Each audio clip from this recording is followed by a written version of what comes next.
Hello friends, welcome to Ramnath கூரக்கடை kitchen. இன்றைக்கி நம்ம கிச்சனில் வெங்காயம், தக்காளி, தேங்காய் சேர்க்காம இட்லி, தோசைக்கு வச்சு சாப்பிட்றதுக்கு சூப்பரான ஒரு சட்னி ரெசிபி எப்படி செய்கிறதுன்னு வாங்க நம்ம வீடியோக்குள்ளே போய் பார்க்கலாம்.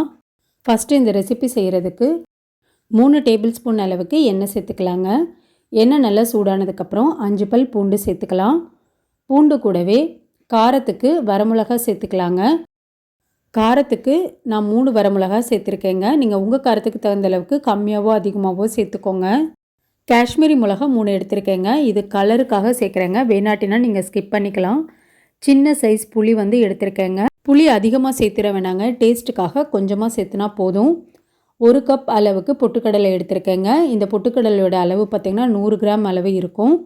இப்போ பொட்டுக்கடலையும் மிதமான தீயில வச்சுட்டு பொட்டுக்கடலையை நல்லா வதக்கி விட்டுக்கலாங்க. இப்போ ஒரு 3 நிமிஷம் கிட்ட ஆயிடுச்சுங்க. பொட்டுக்கடலை, வரமிளகாய் எல்லாமே நல்லா வதங்கிருச்சு. நல்லா ஆறுனதுக்கப்புறம் நம்ம மிக்ஸி ஜாரில் சேர்த்துக்கலாங்க. பொட்டுக்கடலை, வரமிளகாய் எல்லாத்தையும் சின்ன ஜாரில் சேர்த்திட்டேங்க. சட்னிக்கு தேவையான அளவு உப்பு சேர்த்துட்டு தண்ணி சேர்க்காமல் நல்லா கொரகொரன்னு இந்த மாதிரி நல்லா அரைச்சி எடுத்துக்கலாங்க. இப்போ நான் 1/2 டம்ளர் அளவுக்கு தண்ணி சேர்த்துட்டு நல்லா அரைச்சி எடுத்துக்கலாங்க. அரைச்ச சட்னியை இப்போ ஒரு பவுலில் நான் மாற்றிக்கிறேங்க. தண்ணி இந்த சட்னிக்கு கொஞ்சம் தாராளமாக சேர்த்துக்கலாங்க. ஜாரில் அலசிட்டு நான் 1 டம்ளர் அளவுக்கு தண்ணி சேர்த்துருக்கேங்க. இப்போ இந்த சட்னிக்கு நம்ம தாளிப்பு கொடுத்துடலாம். தாளிக்கிறதுக்கு 2 டேபிள் ஸ்பூன் அளவுக்கு எண்ணெய் சேர்த்துருக்கேங்க. 1/4 டீஸ்பூன் அளவுக்கு கடுகு, உளுத்தம் பருப்பு.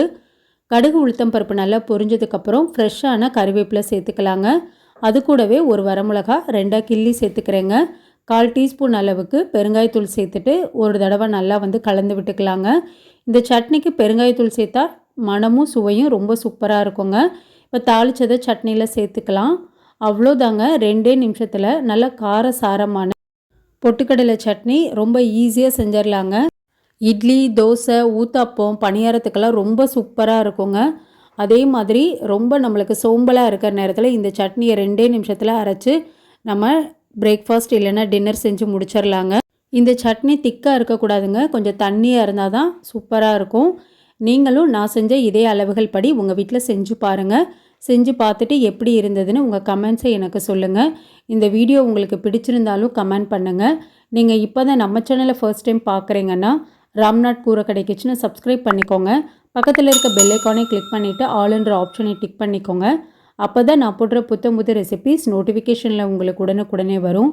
இந்த வீடியோ உங்களுக்கு பிடிச்சிருந்ததுன்னா லைக் பண்ணுங்கள். உங்கள் ஃப்ரெண்ட்ஸ் அண்ட் ரிலேட்டிவ் ஃபேமிலிக்கும் ஷேர் பண்ணுங்கள். இனி நான் வேறு ஒரு இன்ட்ரெஸ்டிங்கான ரெசிபியில் உங்களை பார்க்குறேன். தேங்க்ஸ் ஃபார் வாட்சிங்.